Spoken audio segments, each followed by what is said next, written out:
So in example 1, they've given us a piecewise function and they've asked us to use the graph below to evaluate each of the following. Note that the graph of f of x consists entirely of line segments and a semicircle on the interval from -8 to 13. And so these are closed circle endpoints. All right, let's look at what questions we need to answer. So first of all, they want to know what is the definite integral from 0 to 7 of f of x with respect to x. So let's take a look at from 0 to 7. So from 0 to 7 is the area of a trapezoid. And so I need to find the area under this curve that is bounded by the function on top and by the x-axis on the bottom and by the intervals in points 0 and 7. And so the base is actually 7 units long, and the top base is 4 units long, and actually 3 units long, and the height is 4 units long. And so to figure out, so I'm not really doing any integrating here. I'm not integrating a function, but I am answering this question. I'm going to find out what the area is bounded by this function on the limits from 0 to 7, and that's just going to be the area of the trapezoid. So that is 1/2 base 1 plus base 2 times the height. So 3 plus 7 is 10. 10 divided by 2 is 5. 5 times 4 is 20. And that's going to be my solution. All right, now let's take a look at number 2. And now I'm going from 0 to 13. So let's look back at our graph. And so starting at 0 and going to 13, I will find the area of this trapezoid and the area of this trapezoid. And since this is above the x-axis, it's going to be a positive area. And since this is below the x-axis, it's going to be a negative area. And we add those two together, and we get a net area. So we've already found the area of this trapezoid in question 1. Let's find the area of this one. So this is going to be 1, 2, 3, 4, 5, 6. 1, 2, 3, and a height of 3. So this is going to be equal to 20 minus 1/2, 3 plus 6 times 3. So 3 plus 6 is 9. 3 times 9 is 27. 27 divided by 2 is 13.5. And 20 minus 13.5 is 6.5. So the net area is 6.5. In number 3, we're going from -6 to 0. So from -6 to 0, we have a semicircle.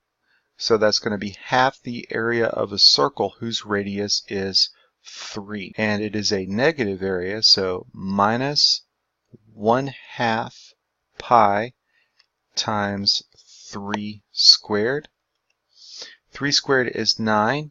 9 divided by 2 is 4.5, so that's going to be equal to, let's just write it as -9 pi over 2. So that'll be an exact answer. Now in number 4, we have an integral from 3 to 3. And so if I'm starting at 3 and ending at 3, that means the width of my rectangle would be 0.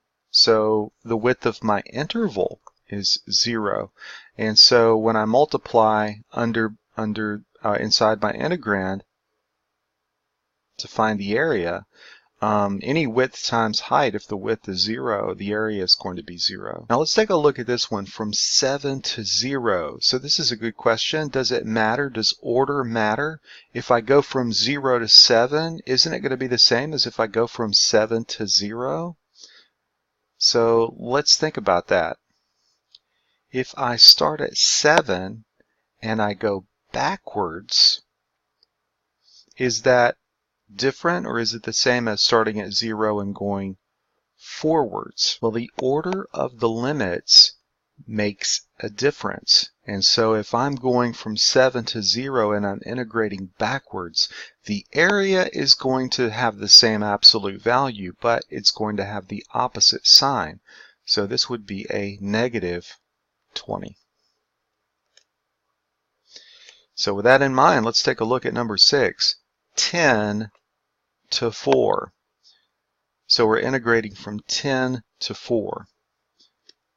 So let's take a look. So 10 back to 4. So let's demark this a little bit so that we can see what we are going to be looking at. So I need to know this area. You know what? Here's an easy way to do this. Let's integrate it from 4 to 10 and then just change the sign of our answer. So in either case, I'm going to be finding a net area where I have a positive and a negative. So first, we're finding the area of this trapezoid. The base is 1, 2, 3. The height is, the other base is 1. So 1 plus 3 is 4. Times 1, 2, 3, 4 is 16, divided by 2 is 8. So this is a net area of 8. So this will be equal to negative 8 minus, this is 1, 2, 3 is that base, 2 is this base, 3 plus 2 is 5, 1, 2, 3, 3 times 5 is 15, 15 divided by 2 is 7.5, 8 minus 7.5. So 8 minus 7.5 is 0.5, and so I get negative 1/2, or negative 0.5. Now in number 7, we're going from negative 8 to 13. So all the way over. So it might help to just kind of find these areas and write them down. So I remember this one was a positive 20. Let's see, this is 1, 2, 3. This is 27 over 2, and that's a negative. This was negative 9 pi over 2. And this is going to be the area of this triangle is 1/2 base times height. So 2 times 4 is 8. Half of that is 4. So what we're looking at is 4 plus 20 is 24. Actually, let's just keep it simple. Let's do 4 minus 9 pi over 2 plus 20 minus 27 halves. So 4 minus 9 pi over 2 plus 20 minus 27 halves.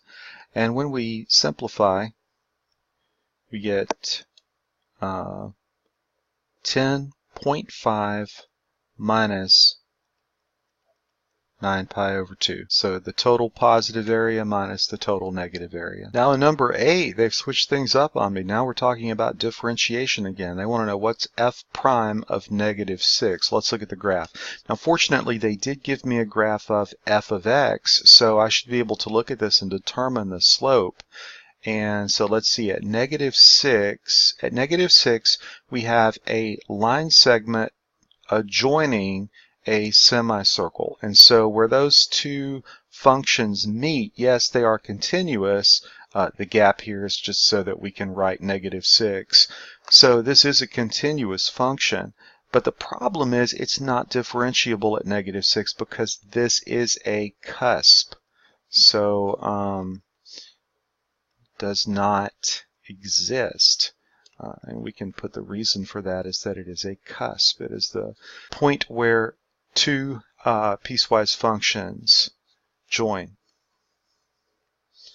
So what about the second derivative of f of x at the point 6? Well, let's take a look.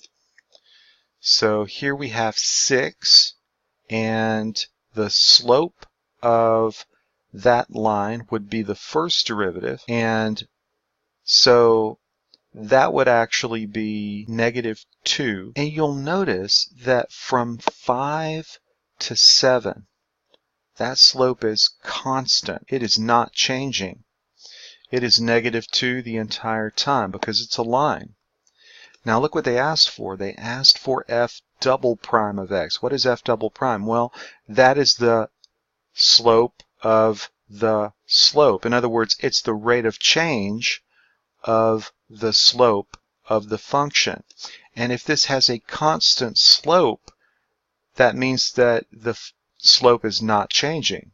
And so what would be the rate of change? If it's not changing, 0. And that makes sense because if f prime of 6 is 2, what would be the derivative of 2? Isn't the derivative of a constant equal to 0? It is. So f double prime of 6 is equal to 0.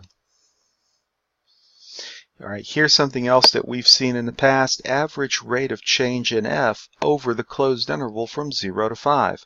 So remember that the average rate of change is equal to f of b minus f of a over b minus a.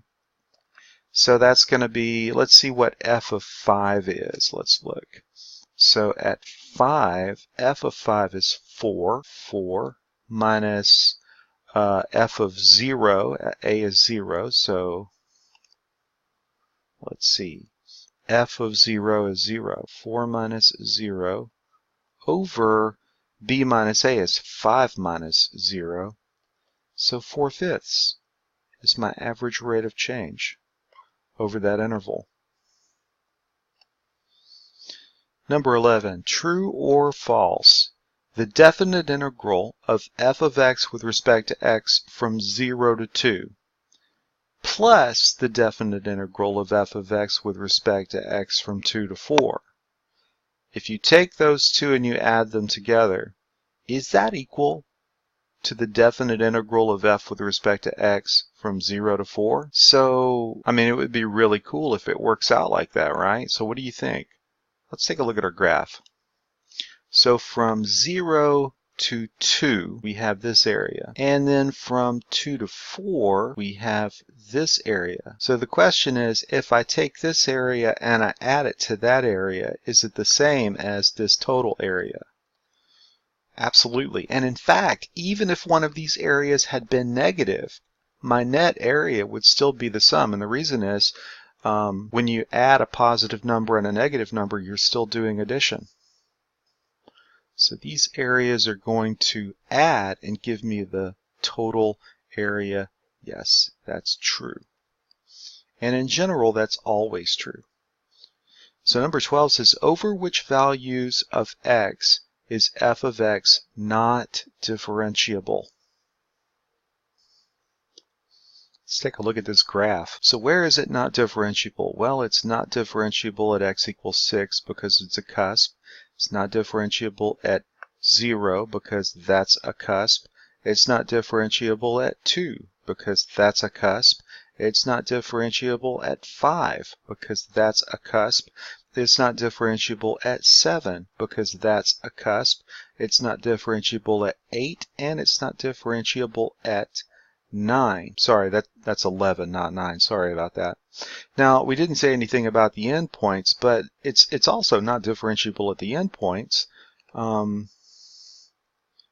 And the reason is the function, in order for it to be differentiable, the derivative on either side of that point, it first of all needs to be continuous at that point, and it's not, because the right-hand limit doesn't exist for this endpoint, and the left-hand limit does not exist for this point. And so what we have are called endpoint discontinuities, and so I mean, it's almost kind of taken for granted that those are not differentiable, but if you really wanted to be pedantic, we would include -8 and 13. So let's list these out. Here we have -6, 0, 2, 5, 7, 8, and 11. And these are all of the values included on the open interval from -8 to 13. But since this is a closed interval, you know, what the heck, let's just throw those endpoint discontinuities in there too, just to be completely clear. So 13, and so those don't have to be in any order, but there they are. That is every single point. So all of these are cusps, and These are endpoint discontinuities. So they're not continuous, therefore they cannot be differentiable. All right.